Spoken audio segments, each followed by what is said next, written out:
kiragira kiti ukoresha mobile money ukoherezanya amafaranga akakuva akajya kundi ntubu uri kuyareba ariko wizera yuko ibyo yohereje ari amafaranga n'uwakiriye abonye aka message arishima akagushimira yuko umwohereje amafaranga ariko mukuri ntabwo ubufashe envelope ngushyiremo amafaranga umwoherereze ahubwo ubukoresheje uburyo bw'ikoranabuhanga bikamugeraho ibyo nta kibazo byaguteye n'ubu ngubu urabikoresha nta kibazo ufite ariko se kubera iki noneho kuba banki y'igihugu y'u Rwanda mu cyumweru gishize yaravuze ko iri gukora ubushakashatsi igerageza kureba niba koko byaba byiza yuko bashyira hanze amafaranga nkoranabuhanga y'amanyarwanda icyo tuzi mu cyongereza nka CBDCs ahanga bisobanuye Central Bank Digital Currencies kubera iki n'u Rwanda narwo rugiye kujya muri club iyo club y'ibihugu 60% biri ku isi byishoye muri ubwo bushakashatsi nk'uko ubushakashatsi bwabigaragaje muri 2020 kubera icyo ari ngombwa ko tuyimenya nibihe byiza birimo nibihe bibazo birimo ese bisobanuye iki ku bukungu bw'isi yose niki dukwiye kumenya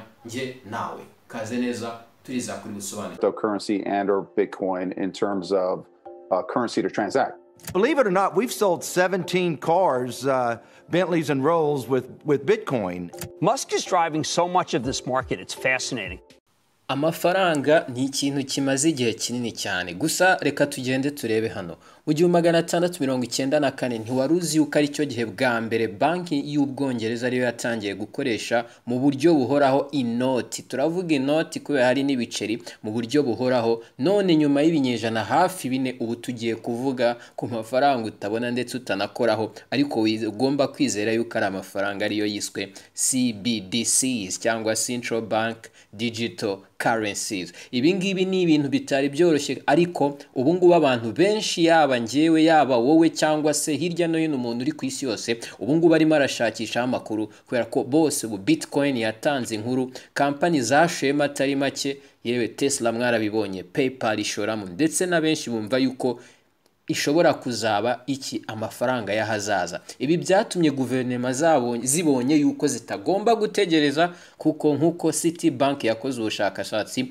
bwerekanye yuko uko abantu bakomeje kujya mu bya Bitcoin bitangira kuba nkaho izaba igikoresho cy'amahitamo ku buhahirane mu bucuruzi ku isi guverinoma zabonye ari ibintu bitoroshye kugezaho ubushakashatsi muri 2020 bwerekanye yuko 60% za banki 60 ubu ziri mu bushakashatsi yewe zimwe zirimo ziranagerageza uburyo zakoresha ibyo ngibyo bya CBDCs cyangwa se amafaranga nkoranabuhanga afitwemo cyangwa ayobowe na banki y'igihugu ubu ngubu na banki y'u Rwanda iri mu mubare nkuko mwabibonye muri The New Times aho yavuze yuko banki y'igihugu y'u Rwanda nayo yatangiye uburyo yagerageza gukora ubushakashatsi mu kureba niba koko natwe mu Rwanda twajya muri iyo club cyangwa ibyo bihugu biri muri iyo gahunda n'umurongo umeze gutyo aho ngaho ntago ari uko ari u Rwanda gusa rubirimo banki y'igihugu y'Ubwongereza ibirimo Swede iri kugerageza ikrona cyangwa ifaranga ryayo ryitwa krona ubwo iyo bigiye kuba CBDCs yayo bazahita ikrona cyangwa se ukavuga Bahamas yo yarangije no gushyira hanze ifaranga ryabo rya nkoranabuhanga ryiswe $100 rifatanye cyane rigendana n'agaciro k'idolari ubwo ikibazo nawe ushobora kwibaza nanjye ahangaha ese ubwo CBDC ni iki ese ikibazo kine none wakibaza ese CBDCs izakora gute kugira itandukanye na za cryptocurrency Bitcoin zimeze nkaho zimaje kurya abantu mu matwi buri munsi wumva yaje yazamutse yamanutse ariko ubu CBDCs cyangwa se ifaranga nkoranabuhanga ni uburyo bwo gushyira ifaranga ry'igihugu mu buryo bw'ikoranabuhanga buri mu nshingano ya banki y'igihugu iyobora uko amafaranga nuko ibikorwa bijyanye n'imari bikora ni nayo irekura ino yuko Ubushinwa bwo bwatangiye kugerageza inote nkoranabuhanga izwi cyane bo bayise DCEP ari byo bizwi nka Digital Currency Electronic Payment ahangaha bisobanuye yuko bo ni ifaranga nkoranabuhanga rigomba gukoreshwa mu byerekeranye n'ibihahirane ayikoresheje ubushobozi bwa electronic ahangaha rero ikintu kiba kigamijwe ahangaha ubu abantu bamaje kugira amanoti ya digital ku buryo ikikwereka ubuseriye bwabo cyane cyane abashinwa barangije no gukorana partnership n'ikizwi cyane nka Swift abangaba abantu bakoresha banke murabizi iyo mugiye kohereza amafaranga amadolari hirya no hino ku isi hari banke bigomba kunyuramo. Kenshi iyo urebye kuri fagitire ubonamo iri jambo Swift. Izwi cyane ni Swift Bank izwi cyane mu myishyurire nkorana nyambukiranyamipaka ndetse n'uburyo bwo gukoresha ama TNT cyane cyane mu bucuruzi. Iyi ngiyi ni ibigiramo uruhare. Ubu ngubu gusa ntabwo tuvuga ko ari Ubushinwa bwonyine n'ubwo ari bwo bwagaragaye cyane mu byizwi nka digital yuan buri wese azi icyo ari cyo, ahubwo Ubwongereza, Sweden, Hong Kong, Australia n'Abanyamerika bari mu bazwi mu bari kwiga uburyo bazakora ibiryo bwabo bwihariye bw'amafaranga ari digitale, kuko si ukuza ngo bayoboke uko Ubushinwa bwakoze buhomyi, kubera ko Ubushinwa infrastructure cyangwa ibikorwa remezo byabo bitandukanye n'ibi bihugu ku buryo bugaragara cyane. Ntabwo ari byo tugiye kwanaliza ahangaha, ahubwo ahangaha ugomba no kumenya yuko digital cyangwa euro cyangwa na digital euro nayo iri mu nzira, kubera yuko nk'uko byagaragaye mu maraporo ku itariki 22 z'ukwezi kwa 9 2020 trademark ya digital euro na n'ibihugu bigize ubumwe bw'Uburayi barangije kwaka iyi trademark. Ubu bisobanuye yuko nabo bari mu nzira nk'iyo ngiyo, gusa nkuko tutarabimenya nabo bafite byinshi byo kubaka kugira ngo babashe kuba bajya muri uyu mukino. Ahangaha Swede burya mu bintu bya mbere izwiho ifite abaturage badakunda gukoresha cyane amafaranga, ahubwo bakunda kwikoreshereza mu buryo bwa online cyangwa mu buryo bwo guhererekanya mu buryo bwa online. Ahangaha mu Gushyingo nayo yatangiye kugerageza e-krona. Ahangaha na Hong Kong nayo ikikwereka ubuseriye bwabo, nabo batangiye kugerageza uburyo bakora ubucuruzi bwambukiranya imipaka na Thailand bakoresheje iyi digital currency cyangwa CBDCs. Ahangaha biri kukwereka yuko ni umukino abantu bose bishoyemo, kandi si u Rwanda gusa ndetse n'ibihugu byinshi biraza kujyamo, kubera yuko uko isi igenda ihinduka abantu bazasaba yuko bazajya bayoboka, otherwise bahure n'ingaruka turi burebe mu bindi bice by'ikiganiro. Ahangaha turareba noneho ahangaha ikibazo utangiye kwibaza nk'uko twatangiye tubyibaza, uri kwibaza uti crypto ndetse n'izi CBDCs nk'uko cyangwa iri faranga nkoranabuhanga rifitwemo ubushobozi bwo gukontororwa cyangwa bwo kuyoborwa na banki y'igihugu bitandukaniye he? Ubu ngubu hano amafaranga yari asanzwe ava muri banki y'igihugu.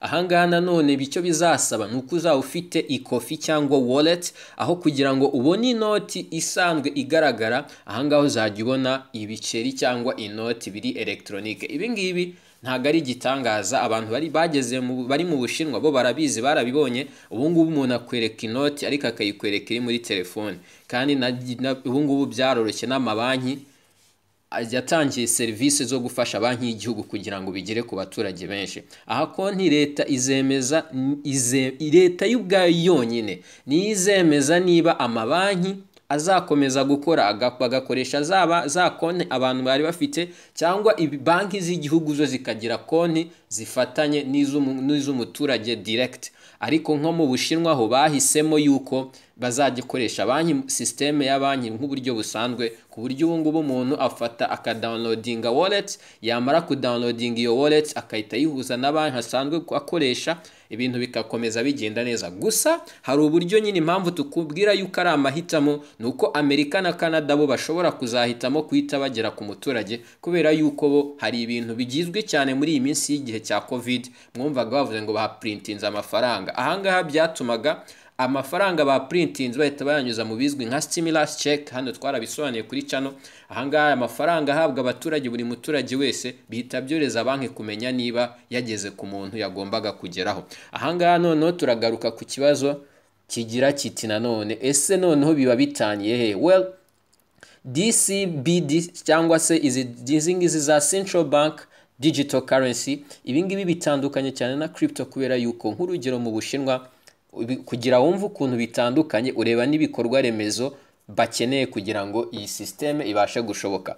Ubundi crypto akenshi ibi decentralize cyangwa ntago haba harimo umuntu uri hagati ukontorora systeme, ariko hano kubera ko hagomba kuzamo banki y'igihugu, mu Bushinwa bo bahisemo gukoresha ibyo basanzwe bafite ari byo bya QR code. Iyi system ya QR code niyo bayobotse, ariko bafata ibice bimwe bigize blockchain cyangwa ya blockchain nk'uko tuyizi muri Bitcoin, barabitwara bayikoresha nko mu buryo bwo kubika cyangwa ledger cyangwa igitabo kibitse uko abantu bahererekanya amafaranga ava kuri umwe ajya ku wundi ahaha cyangwa akora ibindi, ku buryo kizaba kiyafite mu buryo bw'igihe kirekire kwa ko blockchain ibika amakuru mu buryo buhoraho. Ahangaha noneho bituma noneho banki yo yahisemo gukoresha ibisanzwe bikoreshwa nka QR code mu Bushinwa, ariko hari ibindi bihugu bishobora kuzakoresha systeme nk'iya blockchain bagakora design cyangwa infrastructure cyangwa se ibikorwa remezo byorohereza abantu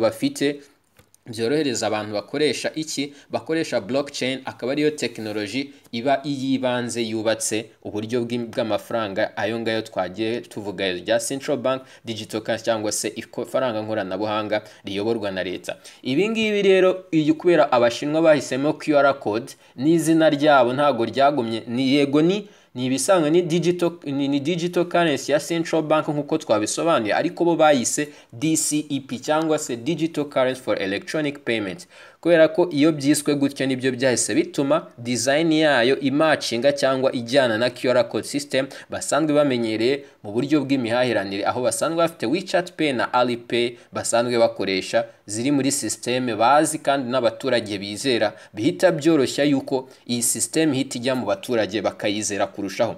Ahangaha ubu ngubu icyo ugomba gukora iyo uri mu Bushinwa, udownloadinga wallet cyangwa ikofi, hanyuma ugahuza na banki usanzwe ukoresha. Aha kenshi iyo ushyizeho urugero nk'amayuwani 100, hari n'igihe banki n'igihugu nacyo cyangwa leta y'Ubushinwa ihita iha akado y'ayandi mayuwani 100 kugira ngo utangire ukoreshe service bigushimishe. Ubwo ni uburyo bwa incentives cyangwa se uburyo bwo gushishikariza abantu bakoze kugira ngo abantu bashobore kuba bajya muri ibyo bintu nyine bakabyitabira, ku buryo ushobora gukoresha izi system ujya guhaha ugura service, kandi ni nabwo bavuga yuko abantu bazitabira Olympique cyangwa izaba mu Bushinwa. Ahangaha abantu bazaba bari gukoresha iyi system yo kwishyura ya digital RMB bari guhaha, ku buryo n'Abashinwa barangije kuyikoresha. Amakampani menshi yemeye gukora muri pilot program, byagenze neza. Ibi rero byose tuvuze hejuru ahangaha bihita bihuza n'ubushakashatsi bwakozwe na International Bank of Settlement cyangwa BIS, kwako bwerekanye ko muri 2024 20% by'abatuye isi bazaba bakoresha CBDCs. Ahangaha ufashe Ubushinwa nibyo ubu igihugu cyonyine niba bari muri uyu murongo, kandi Ubushinwa akaba ari miliyari 1.4 bayabotse bose banayiyobotse. Ibi byahita bihuza neza n'intego, buretse yuko hari ibihugu byinshi biri kwijya muri iyi space, ku buryo muri 2024 twiteguye ko hari ibindi bihugu byazamo. Hari ikindi kibazo ushobora kwibaza, ni ikihe cyiza abantu bari kubona muri ibi bintu? Well, kuki bashaka kureka inoti bakazireka bakajya muri ibi bintu by'amafaranga ya crypto? Well, igisubizo kiri hano ni uko ubu ngubu byoroshya kuyakurikirana, kubera ko icyo bita tracking ni ukuvuga ngo ubuzi aho biva aho bijya.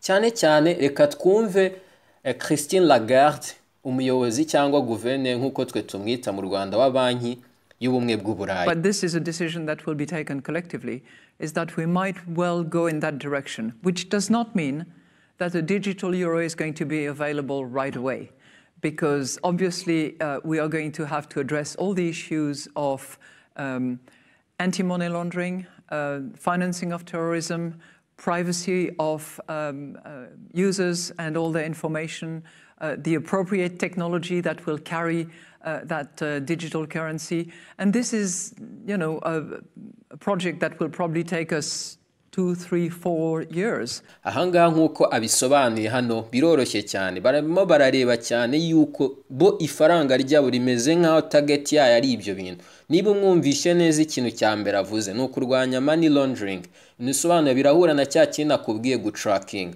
ni ukurwanya imitwe y'iterabwoba, birahura na bya nakubwiye gukurikirana, kubera yuko bizaya bituma bamenya abantu bahaye bari abantu amafaranga babanyujije he ni he yavuye. Ikindi kintu nanone yongeye aravuga ni infrastructure cyangwa technology bizakorwamo cyangwa ibikorwa remezo bya icyo gihe, bazi inzira zose technology zihari uburyo zibasha kuba zayobya cyangwa zagira iki bizaborohereza mu buryo ba tracking. Ibi bwabyo byonyine uko ari bitatu bikwereka bo target bashaka gukoresha rira digital euro, bongereho n'icyizere abantu basanzwe bafitiye euro ubwo urumva no gutrakinga n'ibihugu byavuyemo, niba nanahashye ndi mu Rwanda nkabihahira hariya bazaba bazi naho iyuro ryageze mu bumwe bwabo aho ryavuye.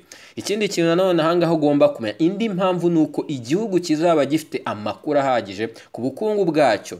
Ibi bijyana nuko kuba bakora politike cyangwa se ikizwi nka policies, kubera ko wenda niryo jambo mbonye nakoresha mu Kinyarwanda, zijyanye n'icyo ubukungu bwacyo cyangwa bwabyo bukeneye. Cyane cyane ibihugu biba bikeneye izi policies za nyazo, ariko akenshi na kenshi muri Afurika bakunda kuhanenga yuko data ziba zihari ziba ari nke. Ibi rero bizagabanya ihungabana ry'ubukungu rya hato na hato, ritaza no akenshi rinahungabanya igihugu cyonyine ntirigire n'ingaruka ku isi hose. Ibi biba ari bibi cyane buriya, kubera ko bituma abaturage batagirira igihugu cyabo icyizere. Aho rero bizajya bituma ibi bibazo by'ihungabana bigabanyuka, ahubwo bimakaze iterambere, kubera ko bazajya bafite amakuru ahagije ku bukungu bwabyo, uko amafaranga yinjira n'uko akoreshwa. Ahangaha ikindi kintu nanone ugomba kumenya, abandi bahanga nanone bavuga yuko birinda ubusugire bw'ifaranga ry'igihugu. Ahangaha ni ibintu binini umuntu ashobora kuzakora ikiganiro kwabyo, kubera ko hari ubwoba bw'uko ibihugu bidafite ubukungu buhagaze neza bwakikanga hakoreshwa ikizwi nka default currency. Ibi jambo default currency akenshi rikunda gukoreshwa aho bituma igihugu cyisanga, kenshi igihugu cyisanga kitamenya uko gifata ingamba, kuko default currency akenshi yije bisobanuye yuko abantu baba batangiye gutaka, cyangwa ifaranga riba ririmo rirata agaciro, cyangwa bya bindi umva ngo ibiciro ngo by'ibintu byuriye, cyangwa inflation yo mu gihugu yabaye nini. Ahangaha biba byatewe nuko afite amafaranga ariko kugira uhahe usabwa menshi. Ahangaha abantu ni ikimenyetso cy'uko ifaranga ry'igihugu riba ridahagaze neza ugereranyije n'ahandi. Aha rero bihita bituma ahangaha abantu bahindura amafaranga bakajya kuyabitsa nko mu madolari, ibintu bitari byiza cyane ku gihugu, kubera yuko igihugu kugira ngo gikore ubuzima cyangwa bukomeze, iyo gifite foreign reserve cyangwa amafaranga yo mu kindi gihugu, policies zo kugira uyakoreshe biba bigoranye. Ubwo niyo mpamvu ibi turaza kubisobanura mu ngaruka hasi ibibi by'iki kintu cyitwa default currency ku buryo burambuye. Ikindi kintu nanone hano ushobora kumenya, iyi digital currency nanone izaba ibije kugabanya iyi ngaruka z'uko default currency ishobora kubaho. Ikindi bituma abantu baguma ku ifaranga ryabo. Akenshi niba ibintu biri kuri digital currency, akenshi biba bitendinga yuko twese tuzagumana amanyarwanda yacu niba ariyo turi gukoresha. Ahandi ikibazo ubu ngubu kindi twakurikizaho kwibaza, ni ukubera iki ngomba kwemera gukoresha iyi currency cyangwa se iyi CBDC cyangwa iri faranga nkoranabuhanga? Akamaro benshi barabibonye, kubera muri ibi bihe bya covid akenshi ntabwo twakoresheje cyane amafaranga, ahubwo twakoresheje uburyo bwa mobile money, kubera ko ihererekanya ry'aya mafaranga covid ikiza bari basobanuye yuko bishoboka yuko nabyo bishobora gutera ibibazo byo kwandura covid. Abenshi mwaranabyumvishe yuko banki zageze n'ahantu nazo zizajya zitera imiti amanoti kugira ngo birinde yuko habaho ibibazo nk'ibi ngibi byo kuba abantu bakandura iki cyorezo cya covid. Bisobanuye yuko mu buryo bw'isuku ni byiza. Ikindi kintu nanone, ibiciro byo kohererezanya amafaranga hagati y'abantu biragabanyuka, cyane cyane abantu baba hanze y'igihugu barabizi, iyo ugiye kohereza amafaranga hari igihe biba bihenze. Ahangaha rero ikibazo cya nyuma ushobora kwibaza, ikibazo cya nyuma na nyuma ari nacyo tujye gufataho iminota mikeya tugasobanura izihe mpungenge cyangwa ni izihe risike ziri muri iri faranga. Aha hantu tuhumvikane neza, kuko ntabwo ari byiza yuko tuvuga ibyiza gusa, kenshi tuba tugomba no kureba risike abantu bagomba kuba bagiye guhura nazo. Icya mbere, aba bantu bose n'abahanga bose bari kwibaza, umuntu yagiye kwakira amafaranga ubusanzwe biba byoroshye, ntagomba nkeneye kumenya ngo urinde imyirondoro yawe bahehe, niba nkeneye ikintu ituza nkaguha icyo ushaka akampa amafaranga. Ariko abantu bari kwibaza niba iyi digital currency nta izabihuriye no kuba abantu batanga imyirondoro yabo cyangwa icyemeza adresse zabo, ku buryo nkuko nabanje kubibabwira hejuru habamo tracking, kandi tracking kugira tracking nuko ibizi uwo uriwe n'aho uherereye. Icyo ni ikibazo cya mbere, uburyo ibyo bintu bizakorwa. Ubundi ikindi cya kabiri, abantu baribaza ati muri iyi minsi kampani menshi ari guhakingwa, abaperezida b'ibihugu bagahakingwa, ibibazo byarateye kandi ni abantu tuzi twizera yuko baba bashoye amafaranga menshi mu mutekano wabo, cyangwa se ibigo bikomeye, cyangwa se ukajya kumva ngo umuriro ukabura. Ese abantu bazaba bakoresha iyi sisiteme isaba yuko ugomba kuba ufite ibintu biri connecte cyangwa biri electronique, urumva atari ikibazo? Bihita bituma banki z'igihugu nazo zatangiye nanone gutekereza niba ibi bintu biramutse bibaye, ubundi buryo bazarema butari cash cyangwa ariko bufite aho buhuriye na cash, kugira ngo bahangane n'ingaruka nk'izi ngizi. Ahangaha hari ikindi kintu cya gatatu nkeka yuko nawe ushobora gutekereza gishobora kubaho. Urabona nko muri ibi bihe bya covid iyo cyangwa muri 2008 mu ihungabana ry'ubukungu, abantu hari ikintu kimwe twese twizera, banki y'igihugu ntishobora kugwa, ntishobora guhomba kwako ni igihugu. Ariko ibindi ayandi mabanki y'ubucuruzi yashobora guhomba, cyane cyane iyo ihungabana ry'ubukungu riteye, wenda hari impamvu ifite aho ihuriye n'ibintu by'imari cyangwa n'ibikoresho by'imari nk'uko byagaragaye muri 2008. Abantu batakariza icyizere izo banki, ari nayo mpamvu babyita ari byo crisis, ariyo mpamvu yitwa crisis. Bahungabana kandi noneho bafite za wallet zembe ebyiri, ku buryo guhindura ngo amafaranga ave kuri banki ajye kuri banki y'igihugu byaba ari nko gukirika gusa, ugakirika amafaranga akabavuye hari akabagiye hari. Biriya bintu ni bibi cyane kubera yuko banki z'ubucuruzi bazikeneye ari amafaranga ufite kugira ziyaguriza abandi. Rero igihe muyakenereye mukumva mugomba kuyabona zo zitayafite, urumva bari ikibazo. Aho ziba zarizavinze yose muyakuye mukahita muyajyanayo, aho kugira ngo crisis cyangwa ihungabana rishire, byaba bigaragara ko rigiye gukomera kurushaho. Ibi ngibi tuzabisobanura ukwabyo n'uburyo ari ikintu giteye ubwoba. Ariko iki kintu namwe sinzi niba mucyumva, gufata amafaranga akava kuri banki y'ubucuruzi kugira ngo ajye kuri banki y'igihugu mu gihe ariyo waba ufite ikofi, n'ugukirika gusa ugakanda bikaba bivuye hariya bikajya harapana kwa kundi wajyagayo ukajya ku murongo, wenda banki ikaba yanahitamo gufunga ikavuga ko itari gukora kugira igabanye pressure y'abantu batwara amafaranga ava muri banki. Ahangaha ikindi kibazo abantu bose bibaza, nawe wibajije mbere, gifite aho gihuriye n'ibya mbere, n'ibyerekeranye na privacy. Ariko ahangaha ikintu dushaka gusobanura kuri privacy ahangaha, iyo amafaranga aje mu bintu twese turabizi biba biteye ubwoba cyane. Rero umuntu ufite amakuru nk'ayo, cyane cyane ku mafaranga, ayo nkoresha, ayo nasoye, ayanyinjiye, cyane cyane urumva biba binafite n'ikibazo. Urumva umuntu ashaka no gutanga kado bayigengesera. Hari abantu batanga kado generously, hari ibintu bisobanuye gutanga amafaranga muri foundation. Ibi bintu byose kuba umuntu abitanga, hazajya haba hari account yabyo. N'ibintu bijyanye n'imisoro, ushobora no kuzashiduka buri mafaranga yose usora hazajya haba harimo n'ibintu by'imisoro. Cyane cyane nta mafaranga, nta kintu. Abantu bose bari kwibaza umuntu uzawubitsa aya makuru ku muntu, ubundi wazajya yabitse gute? Ese haramutse habaye ikibazo cyakemurwa gute? Kubera ko buri muntu wese ufite amakuru, aya makuru umuntu yabonye ni nk'aba afite ubuzima bwawe bwose. Abantu barakibaza umuntu uzawubitsa aya makuru ni muntu ki? Ese ni iki kigomba, nayaha abagomba gusibwa, nayanga agomba kuhaguma? Gusa ikibazo niba babitse ku buryo bwa blockchain. Muri blockchain hari ikintu twese tuzi, aba ari permanent stored, ntago aba yaratakaye, baba bagenda bakabibona.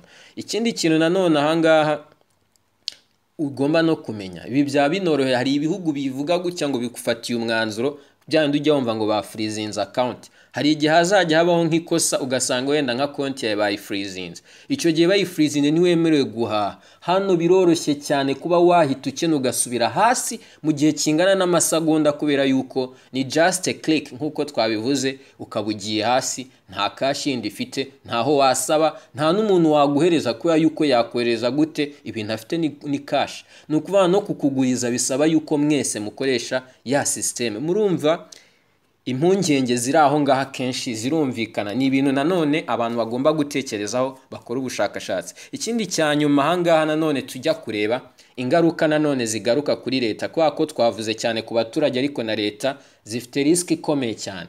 Risk leta ibifite hano akenshi hano ni ukuba ibihugu bito bishobora kuzamirwa n'ibinini. Aha bishatse kuvuga gute? Ni ukuvanga amafaranga akenshi muri ibi bihe muri kubona yuko ibihugu byinshi biri guhura n'ibibazo yuko agaciro k'amafaranga yako karagwa. Ahangaha abaturage ibaze niba urugero abaturage basanzwe bizera amafaranga y'amadolari, basanzwe bizera amayero, basanzwe bizera amapawundi.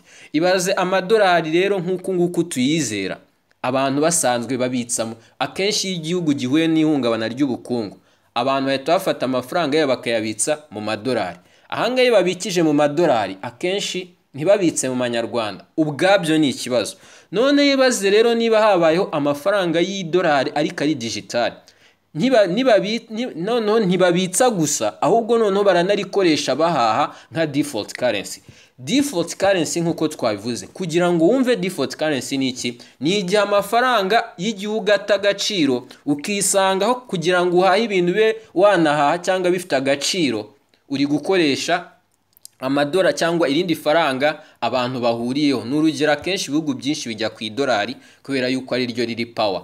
Ibi ngibi byabaye muri Congo, biba muri Zimbabwe, biba muri Venezuela, biba muri Bahrain. Iyo urebye agaciro k'amafaranga yabo ubona ari keza, ariko nk'ubu ngubu ntabwo baguha amafaranga y'amanyazimbabwe, ushobora no kubura aho uyahinduza.